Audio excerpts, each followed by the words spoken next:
My parents mocked me for being the dumb one, while my sister got a full scholarship to Harvard.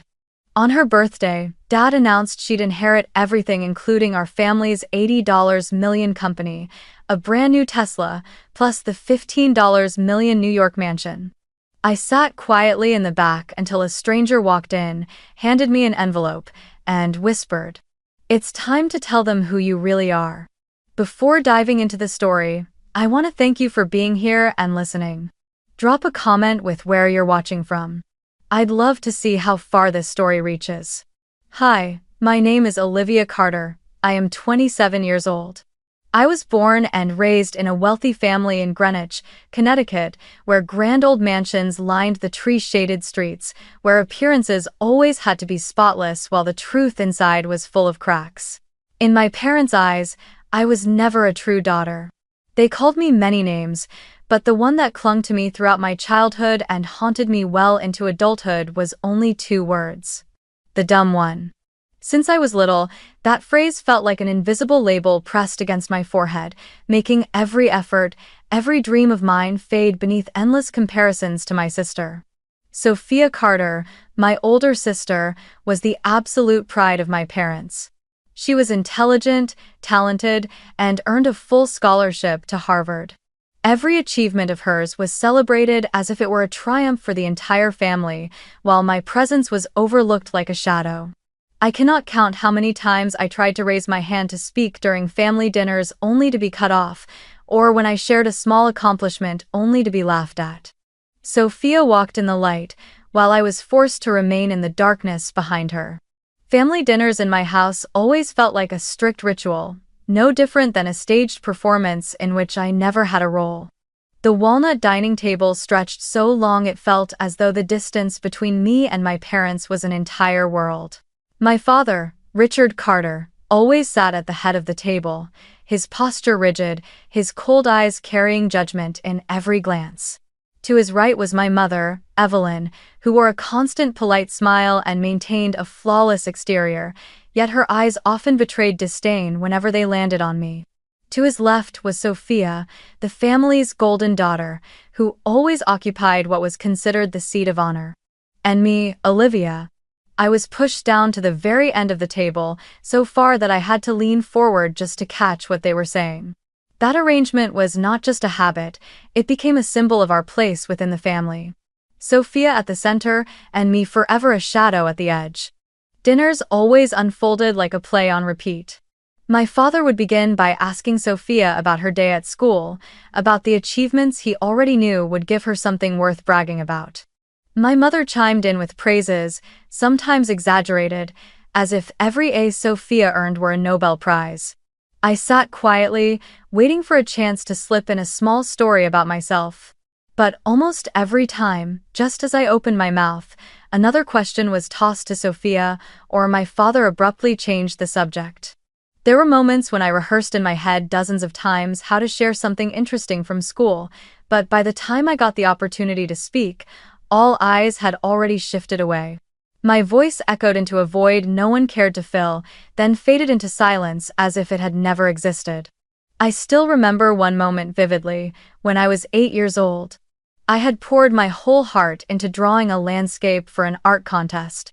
When my name was announced for first prize, I ran home with the hope my parents would finally be proud of me.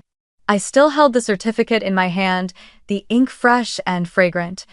But when I placed it on the dining table and eagerly told my story, my father only glanced at it once before saying coldly, "At least you didn't color outside the lines." Then he turned to raise his glass to celebrate Sophia's gold medal in mathematics, and immediately the entire family decided to throw a party for her success. My painting was left behind on the kitchen counter, as forgotten as I was. Events like that repeated so often they became a script I knew by heart. Sophia joined the debate team, and my parents hosted a gathering at the house. Sophia earned a summer scholarship in Europe, and the whole family buzzed with excitement over her bright future. As for me, no matter what I achieved, all I received were comments like, "Not bad" or worse, barbed jokes hidden beneath laughter. Another time, I brought home an essay my teacher praised as creative, and my father did not even bother to read it. He only asked, "Did Sophia score higher?" In their eyes, I was nothing more than a side figure standing next to the perfect equation named Sophia. I learned to stay quiet to avoid ridicule. I stopped raising my hand to show off certificates, stopped telling stories about an interesting day at school.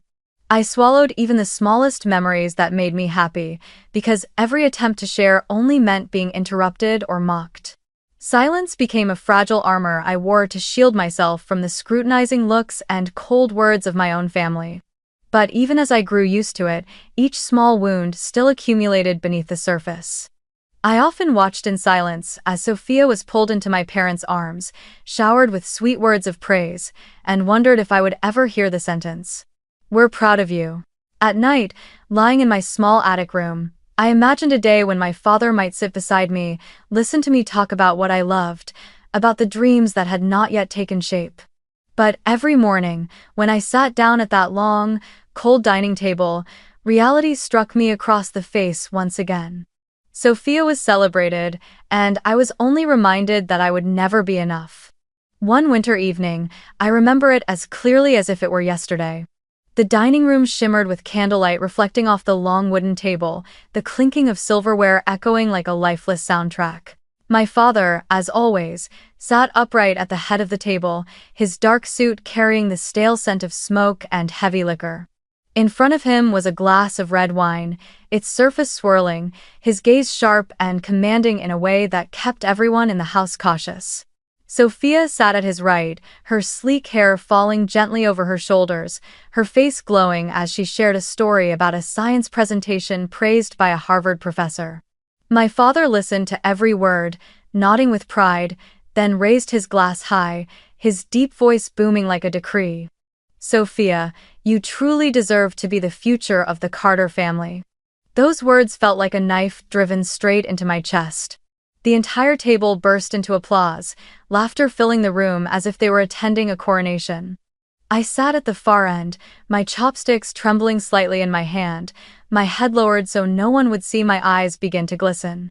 But it didn't end there. My father turned, his cold eyes cutting toward me, and with a half-mocking, half-jeering tone said, "Olivia, at least you didn't fail gym class. We should learn to appreciate the small victories, shouldn't we?" As soon as the words left his mouth, laughter erupted across the table. Sophia giggled, covering her lips like a refined lady, though her eyes still shimmered with disdain. My mother laughed too, a softer laugh, not as loud as the others, but enough to show me clearly she felt no need to defend me. I sat frozen, forcing a crooked smile onto my face, then bowed my head and kept eating as if I had heard nothing. But inside, pieces of my self-respect were being crushed, shattered into 100 fragments. It wasn't only my father. My mother added her own quiet wounds. She never used cruel words, but she planted in my ears comparisons more merciless than any curse.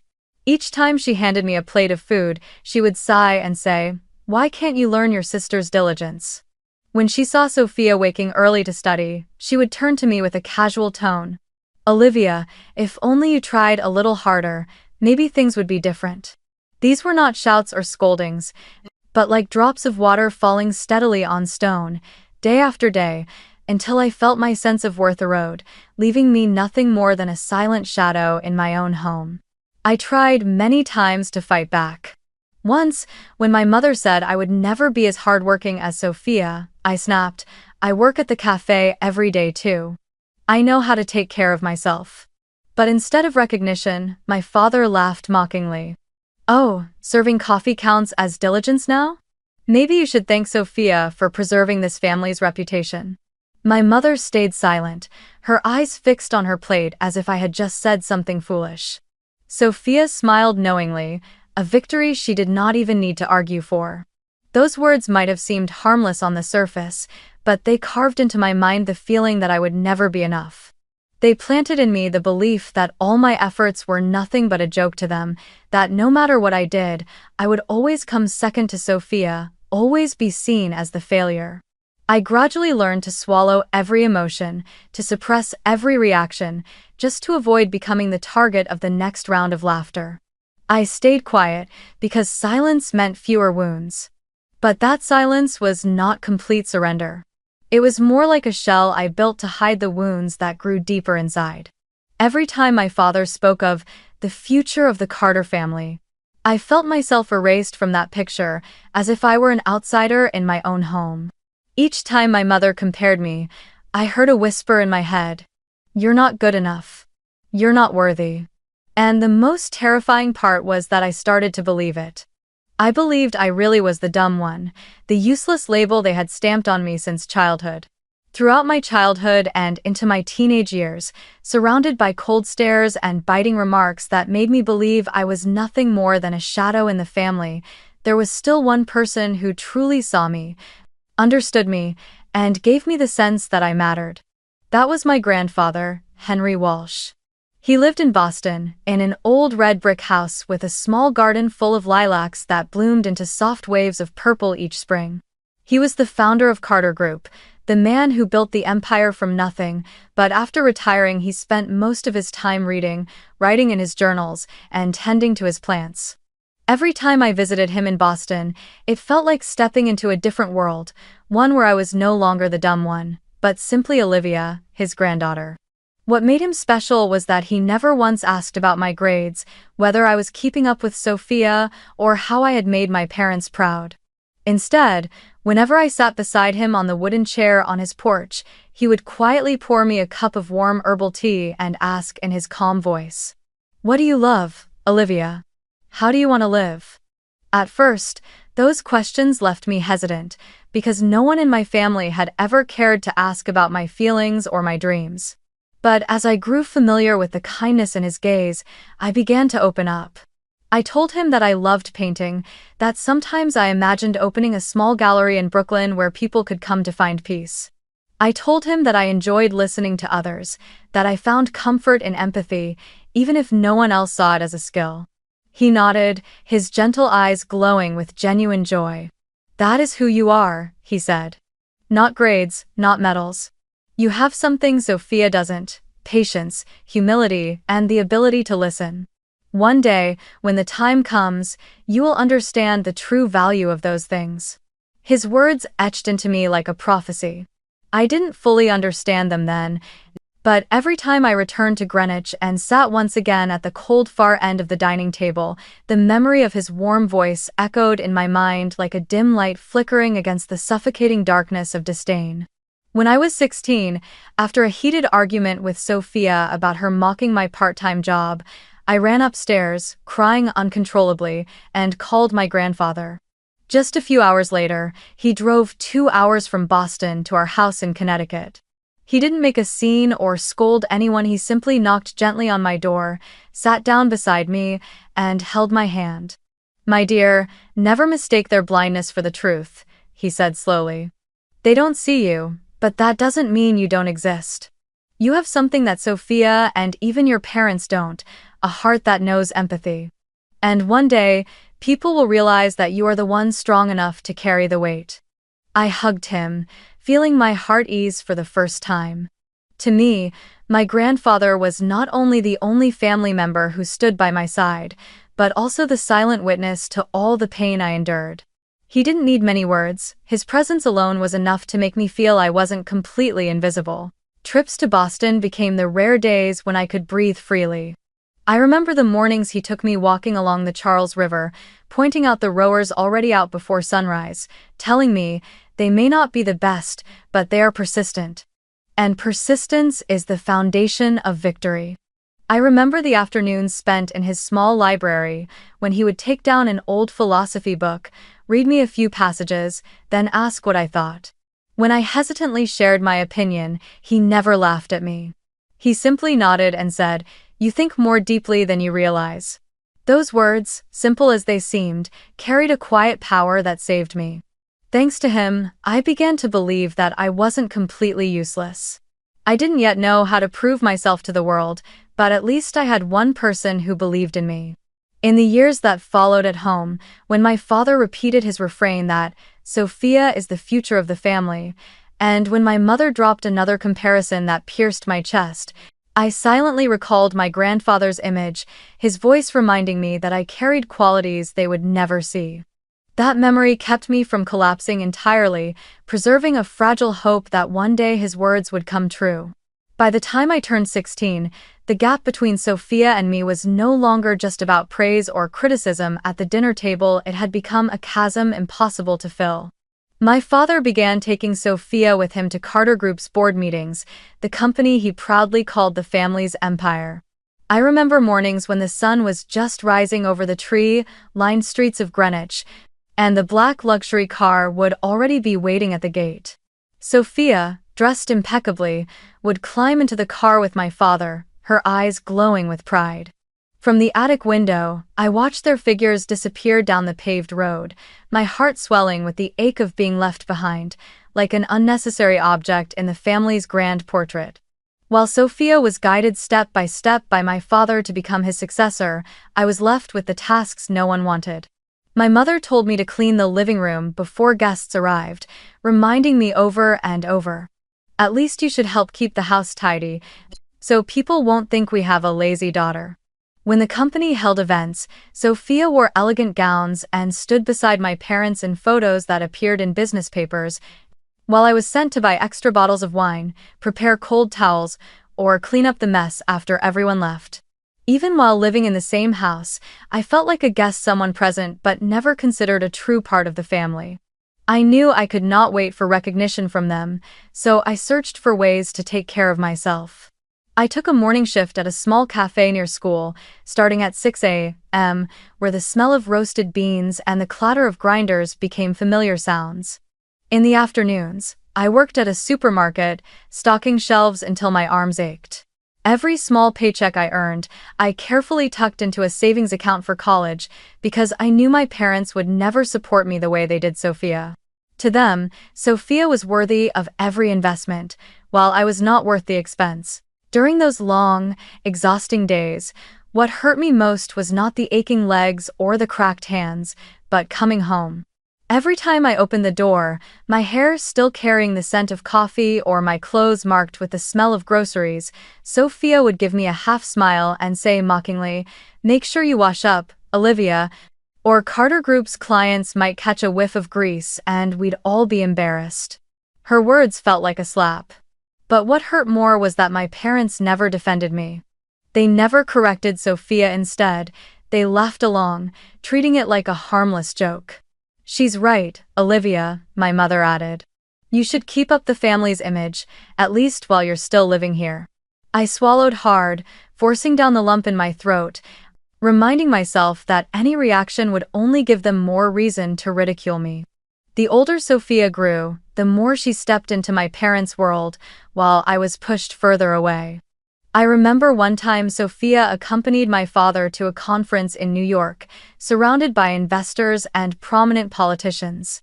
I overheard my father on the phone with a friend, saying, "Sophia is only 16 and already understands how the company works. She is the jewel of my family." I stood just outside the door, only a few steps away, but in those words I realized I never had a place. I was not my father's daughter in any way he was proud of. I was only the extra name that existed to be measured against Sophia's perfection. Each day, I felt as though I were living two separate lives. One life existed in my family's eyes useless, lazy, always inferior.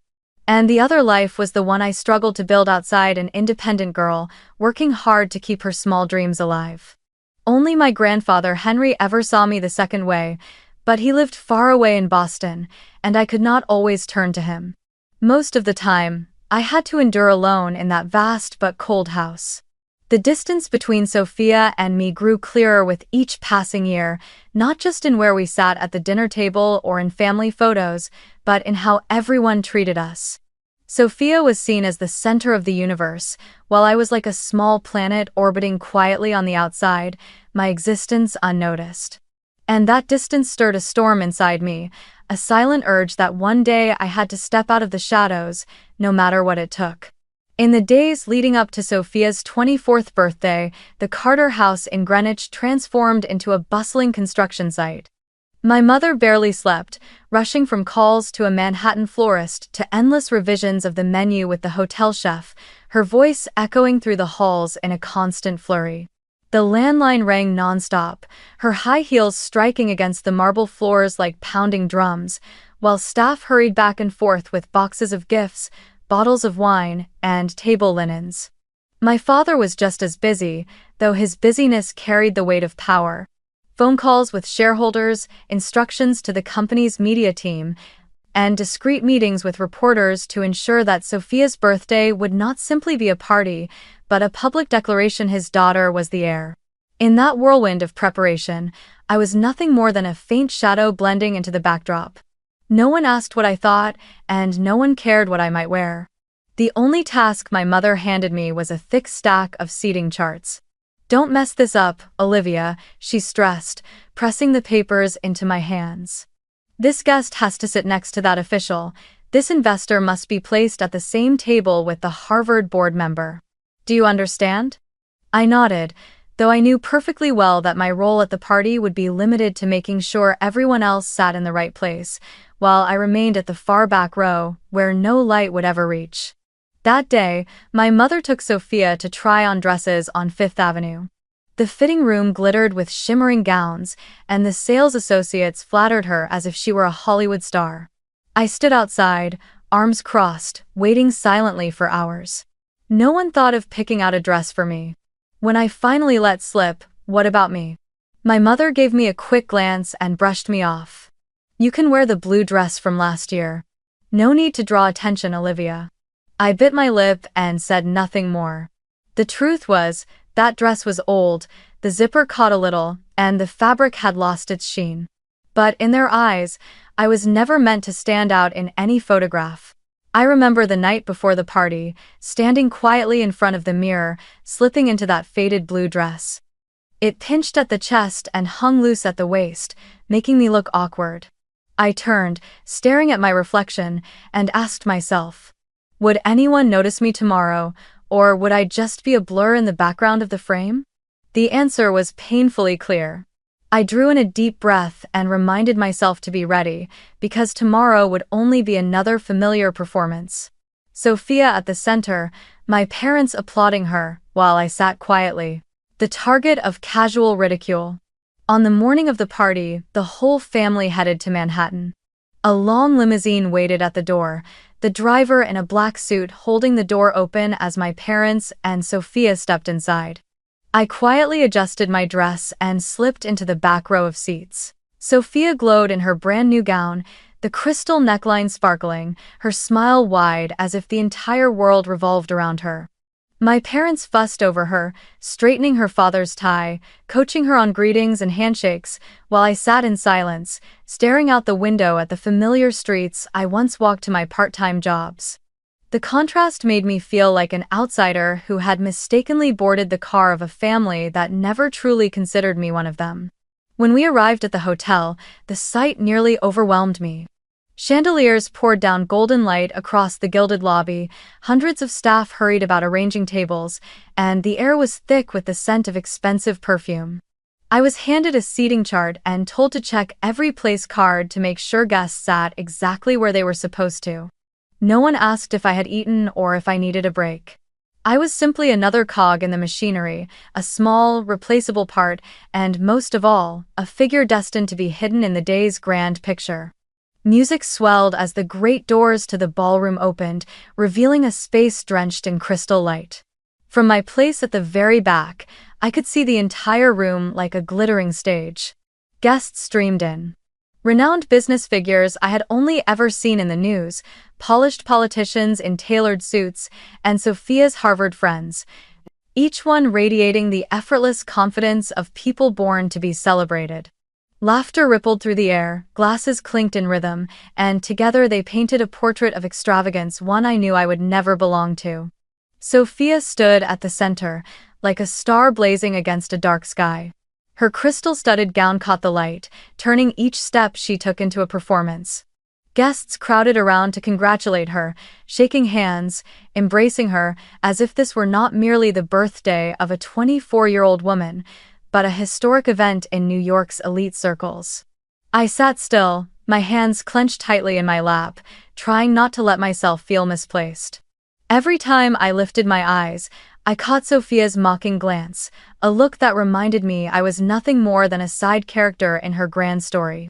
The climax of the evening came when my father, Richard Carter, walked onto the stage. He wore a flawless black tuxedo, his face glowing with pride. My mother accompanied him, her arm linked with his, her smile radiant as if her entire life had led to this moment. When the microphone was handed over, the entire ballroom fell silent, every gaze fixed on him. My father cleared his throat, raised his glass, and spoke in his deep, commanding voice.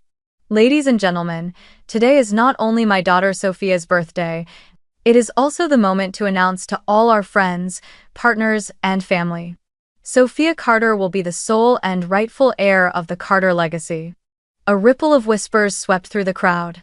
I swallowed hard, my heart pounding. My father pressed on, his voice growing even more triumphant. "Carter Group, valued at $80 million, the $15 million mansion on the Upper East Side, along with a brand new Tesla, all of it will belong to our perfect daughter. Sophia is our pride, the proof of this family's brilliant future." The moment his words ended, the ballroom erupted in thunderous applause. Cheers and the clinking of glasses echoed endlessly, making me feel as though the entire room was trembling. Sophia stepped forward, her lips curved into a satisfied smile. She turned toward me, her eyes sweeping past with a look of challenge, as if carving into my heart a cruel truth. "You've lost. You were never chosen." I sat frozen, forcing myself to breathe evenly. My chest tightened as if squeezed in a vice, each word from my father slicing deeper into old wounds. Then I heard my mother's voice, soft but sharp enough to cut. "Olivia, don't ruin your sister's special day." I turned and saw her still smiling radiantly, though her cold eyes brushed past me like a warning. Amid the grandeur, I felt like a misplaced shadow. No one looked at me, no one mentioned me. I saw my reflection faintly mirrored in the crystal panels at the back of the room.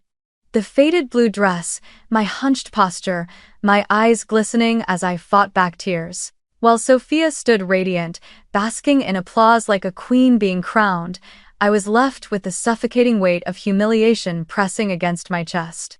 In that moment, my grandfather Henry's words came back to me. "You have things Sophia does not. One day, when the time comes, you will understand." But right then, I saw no light. I only felt myself pushed deeper into the shadows, nailed into the role of the loser before a cheering crowd. I could not have imagined that on this very night, beneath the roar of applause, everything was about to change. But in that instant, all I could do was sit still, biting my lip, bracing myself for yet another round of public humiliation. The music in the ballroom pulsed on, the chatter and clinking of glasses swirling together into a noisy whirlwind that swallowed every pause. I sat still, trying to make myself look like part of the decor, no different from the empty chair tucked in the back. Sophia gleamed at the center of attention, basking in endless congratulations. My father continued his speech about the vision of the Carter legacy, while my mother clung to his arm, her face radiant with pride. I knew well that I had no place in that picture. That's why, when a man in a black suit stepped out from the crowd and walked straight toward me, I almost couldn't believe my eyes. He was tall, broad-shouldered, moving with a steady confidence, his stern face free of the polite smiles that plastered the other guests. His eyes were sharp and cold, locked on me as if the entire ballroom had vanished, leaving only the two of us. The steady thud of his leather shoes echoed across the wooden floor, briefly drowning out the soft music. I lifted my head, my heartbeat racing, breath caught in my chest. No one else noticed him, their eyes fixed on Sophia. He stopped in front of my table, set down a thick white envelope, and leaned close, his voice low and gravelly but certain. "It's time." I froze. Those words reverberated through my mind, sounding less like a message and more like a command. My hand trembled as I touched the envelope, feeling its weight and stiffness, as if it carried something far heavier than ordinary papers. I quickly slid it into my lap, hiding it under the table, terrified that my parents or Sophia might catch sight of it. Sweat beaded on my forehead, even as the air conditioning kept the room cool. I looked up, ready to ask something, but the man had already straightened, giving me a subtle nod as if to seal the moment, then turned and walked away. His steps merged into the crowd, swallowed by the sea of guests, and within seconds he was gone. I sat frozen, my heart pounding so violently it felt as though the entire room could hear it. I glanced around, but no one was paying attention to me. Glasses were still being raised, laughter still ringing, all for Sophia. No one noticed the envelope that had landed before me like a bolt of lightning splitting the night sky. I laid my other hand over the envelope, tracing its sharp edges. A part of me wanted to tear it open immediately, but another part trembled with fear. 1,000 questions crashed through my mind.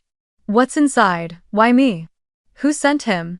I thought of my grandfather Henry, of his stern yet trusting gaze. A thought flickered. Could this be what he meant, that one day the time would come?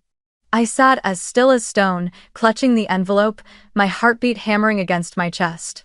No one in the ballroom cared about me. Every eye remained fixed on Sophia and my parents. That gave me a strange illusion of safety, as though I had been given a pocket of air to breathe in the storm around me. My fingers shook as I slipped them under the flap and slowly tore it open. The sound of ripping paper was faint, but to me it roared inside my chest. I pulled out a thick stack of documents with firm, embossed edges, stamped with the familiar Carter Group logo and a deep blue legal seal. My eyes darted across the first lines, widening, my throat tightening. On that white page, the name printed was not Sophia's, as I had always assumed, but mine. Olivia Grace Carter. Below it, bold lines confirmed my legal ownership of more than 51% of Carter Group shares, along with a detailed list of trust accounts in my name and inheritance documents for the Upper East Side mansion. I read the lines over and over, afraid my eyes were deceiving me. My heart pounded so fast it felt ready to burst from my chest. I turned a few more pages. Each document bore official seals, legal signatures, and at the top of the final page was the tremblingly familiar name, Henry Walsh. My grandfather. His handwriting was sharp yet steady, the strokes firm as if to erase any trace of doubt. My throat went dry, and I had to swallow several times before I could breathe evenly again. Tucked behind the stack of papers was a handwritten letter, neatly folded. The paper had yellowed slightly with age, carrying the faint scent of old ink and a hint of herbal tea. I recognized instantly it was his. My hands shook as I opened the letter. The careful strokes came alive on the page, like his voice whispering directly into my ear. Olivia, if you are reading these words, it means the time has come. I have watched both you and your sister grow. Sophia has intelligence and sharpness, but within her lies a pride that too easily turns into arrogance. Your father, Richard, built wealth, but in doing so, he lost compassion and allowed ambition to eclipse love. You, Olivia. You grew up in shadows, in silence, but that silence forged in you a strength they will never have. You know humility, you understand the value of listening, and you know how to rise even when pressed to the very bottom. Those are the true qualities of a leader. Everything I built, I place in your hands. The future of this family belongs to you. I read every word, my vision blurred with tears. 1,000 memories flooded back, afternoons sitting on my grandfather's porch in Boston, his gentle questions, what do you love, how do you want to live? All piecing together into a single, vivid picture. He hadn't only comforted me with words. He had been preparing me all along, quietly but deliberately, so that today, in the very moment the world saw me as nothing but a shadow, he placed in my hands the brightest light.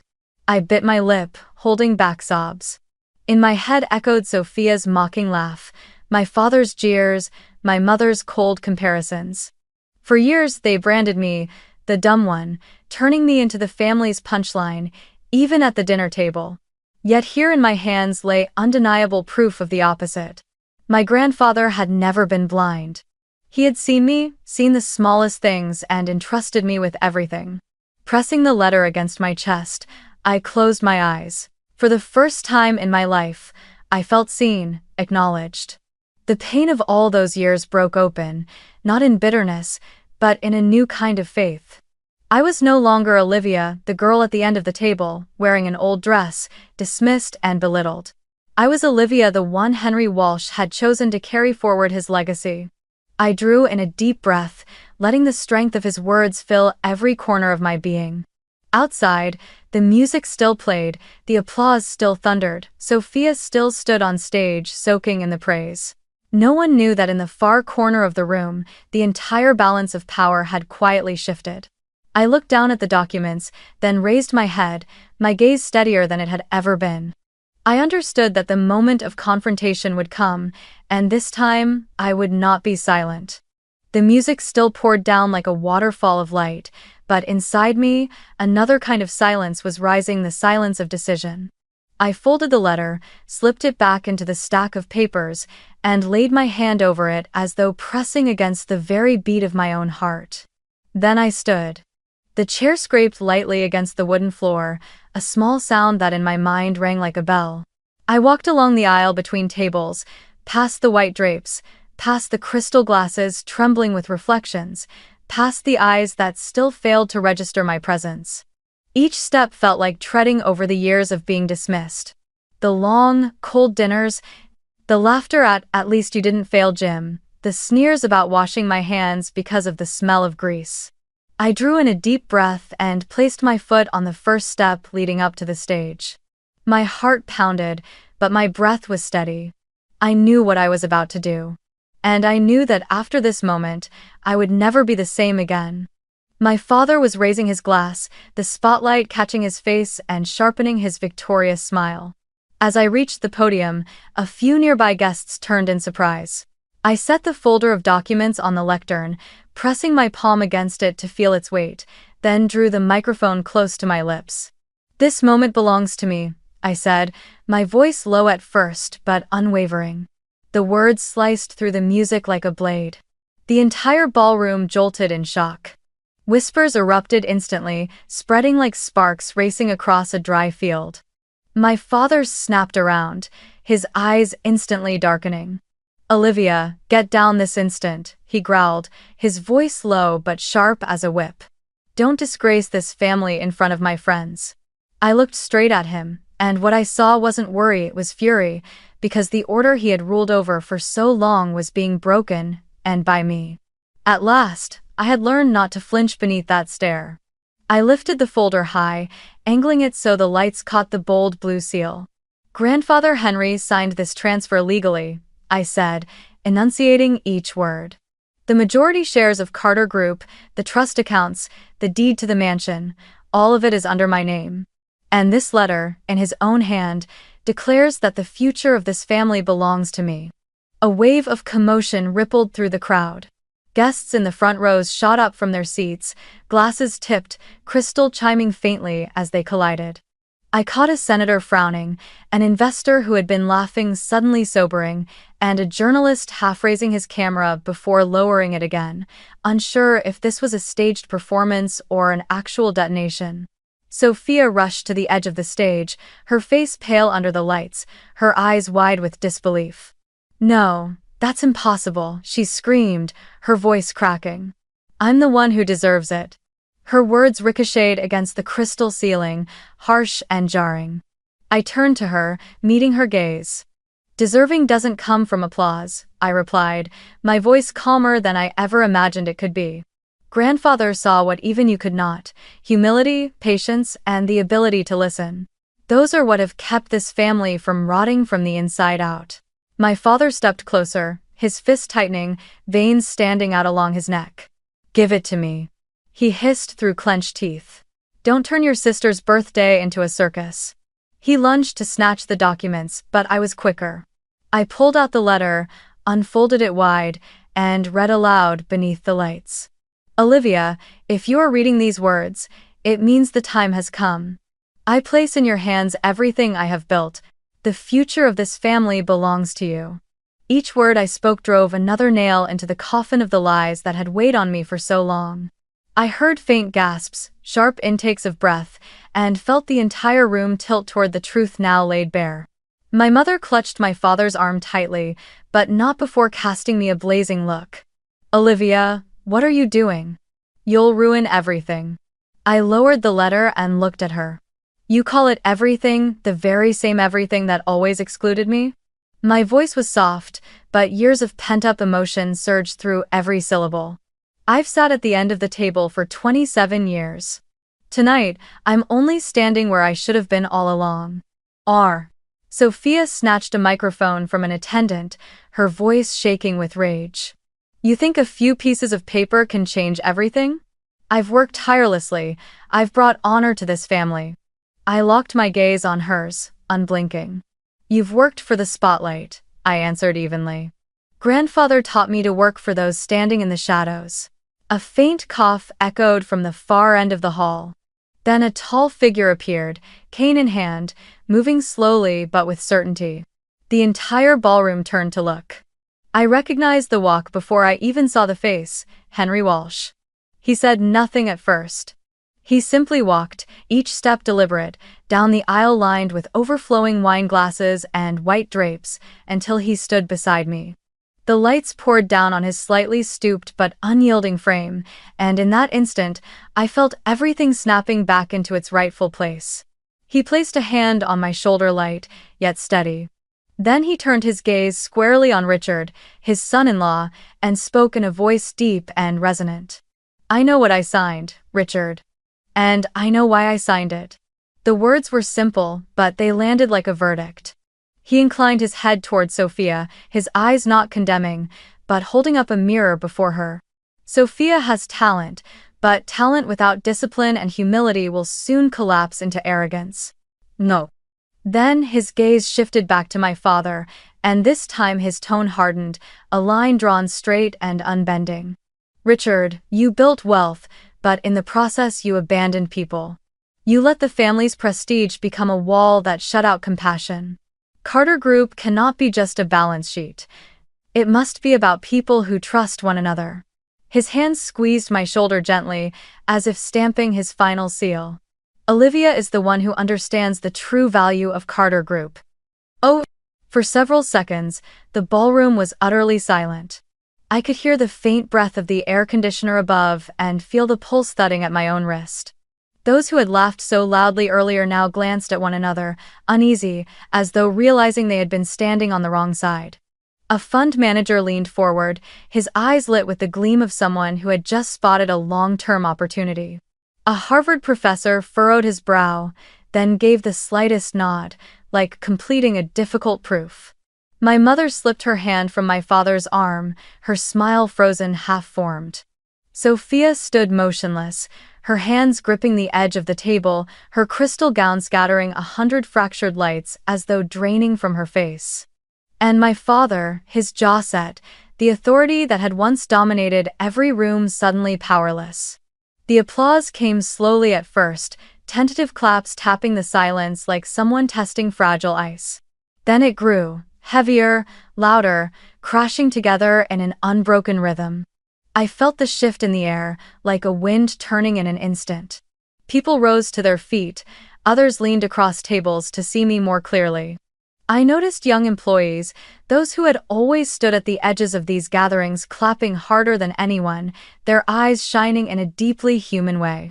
I did not feel triumph. I only felt lightness, as though someone had finally loosened the knot in my chest that had been pulled tight for years. My father suddenly lifted his napkin from the table, folded it with an angry precision, then tossed it onto his chair. My mother lowered her head and followed him, her heels striking the floor in hurried, staccato beats. They strode quickly out of the ballroom, the doors swinging open to let a draft of cold air sweep in before closing again, leaving behind the faint sigh of someone seated near the entrance. Sophia did not leave. She stood frozen, her wide eyes fixed on me as though staring at a new order she hadn't yet learned how to exist within. Grandfather, she murmured, her voice small, like someone lost returning to the only landmark they knew. Henry turned to her, his gaze neither rejecting nor indulgent. Sophia, he said slowly, you have the talent to do great things. But greatness always begins with the small ways we treat people, even your own sister. If you wish to walk a long path, learn how to bow before the truth. Her teeth pressed against her lip, her fingers slipping from the edge of the table, her chin trembling faintly, but no words escaped. My grandfather turned back to the microphone, his voice now carrying to the entire room.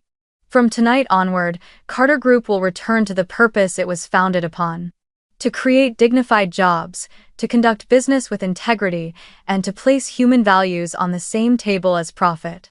Those who stand with us for these principles, stay. For those who only seek applause, the doors are not locked. Amen. A low hum of approval rose from the corner where an older businesswoman stood, lifting her glass toward us as a pledge. Others followed, nodding in unison, their agreement spreading across the tables like dominoes tipping one into the next. And in that moment, I knew the invisible network that determined the fate of a company had shifted. Henry leaned close to my ear, his voice low enough for only me to hear. "You don't need to be like me, you only need to hold on to what I've seen in you." His words pulled me out of the daze of all the eyes fixed on me. I filled my lungs with air and nodded. Then I stepped to the microphone, not to add more accusations, not to strike anyone down, but simply to reset the rhythm of the room. "Thank you all for listening," I said, my voice steady now. "I know tonight hasn't been comfortable for many of us. But truth is rarely comfortable.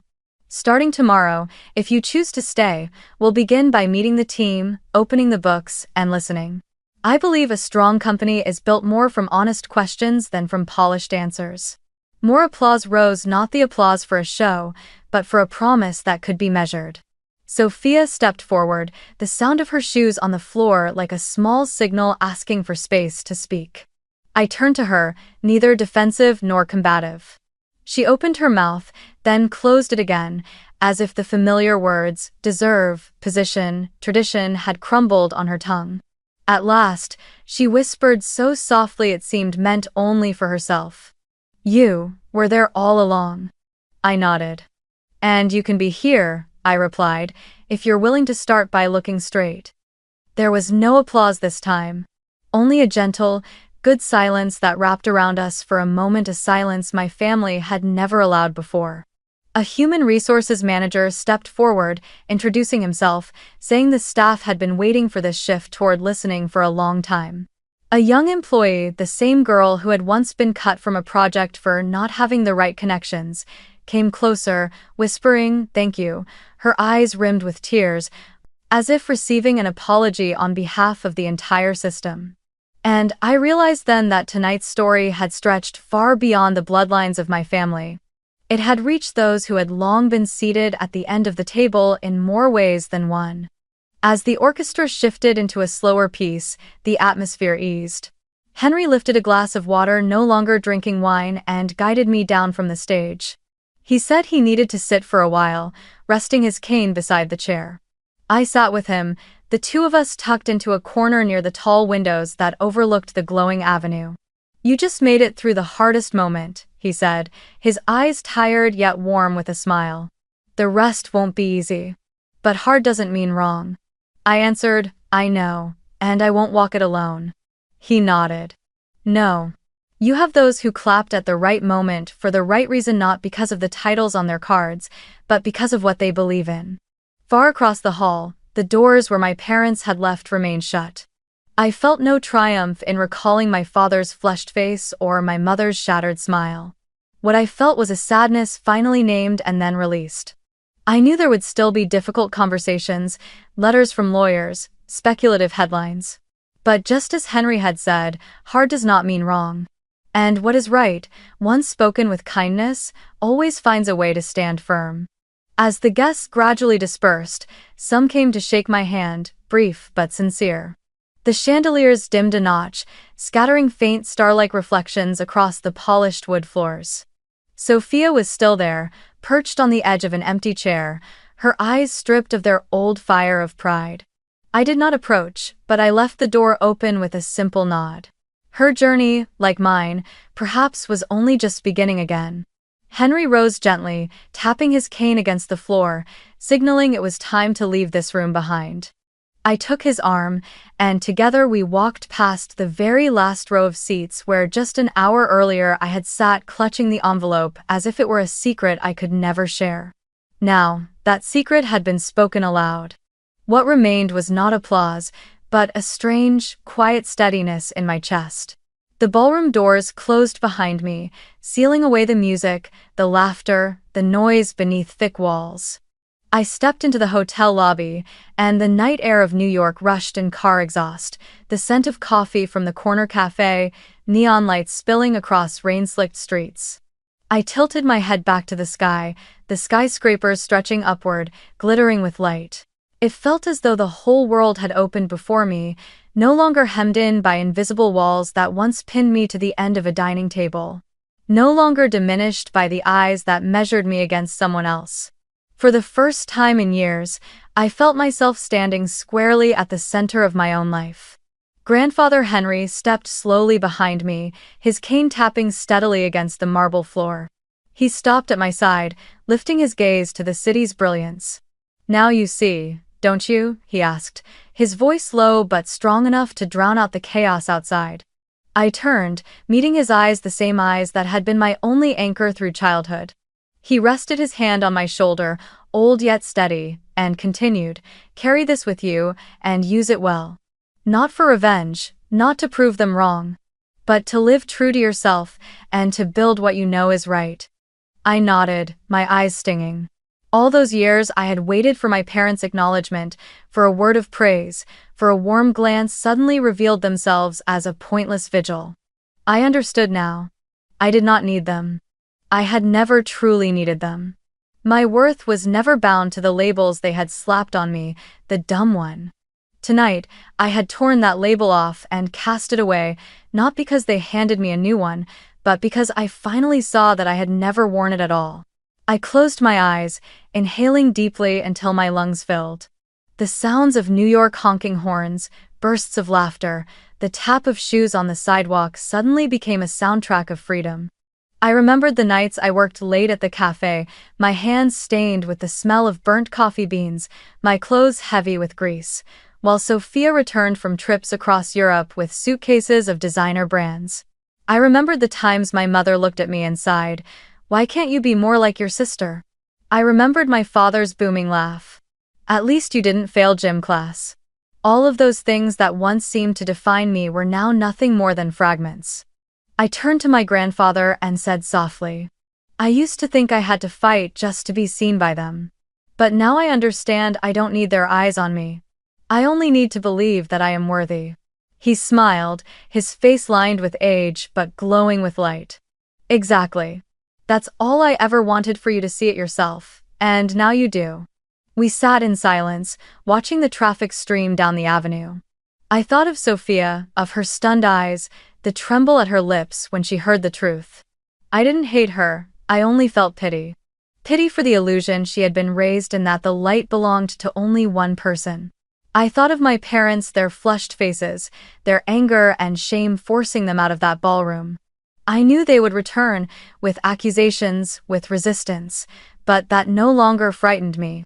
Because from now on, I was no longer the child sitting silently at the end of the table, waiting for crumbs of affection. I stepped down the marble stairs of the hotel and into the rush of Manhattan's crowd. The city did not know who I was, nor did it care that I had been called the dumb one for years.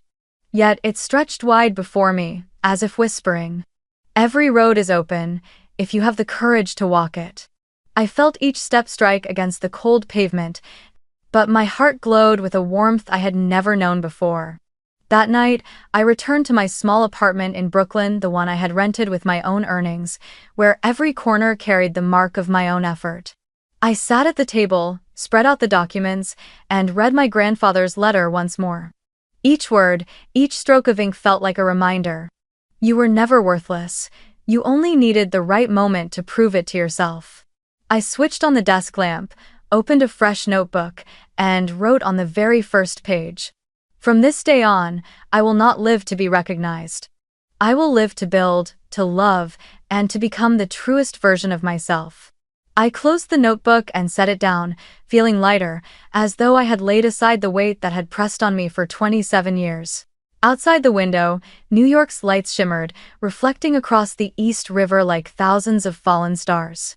I whispered, as if to anyone out there who had ever been belittled, ever branded unworthy. Your value does not lie in the labels others put on you, but in the resilience you build. One day, the truth will rise, and when it does, you will see you were never without worth. I smiled softly and closed my eyes. Amid the roar of a city that never sleeps, I heard the sound of my own heartbeat steady, free, and for the first time, untethered from anyone else. Tonight, I was no longer a shadow. I was Olivia Carter, and I had found myself again.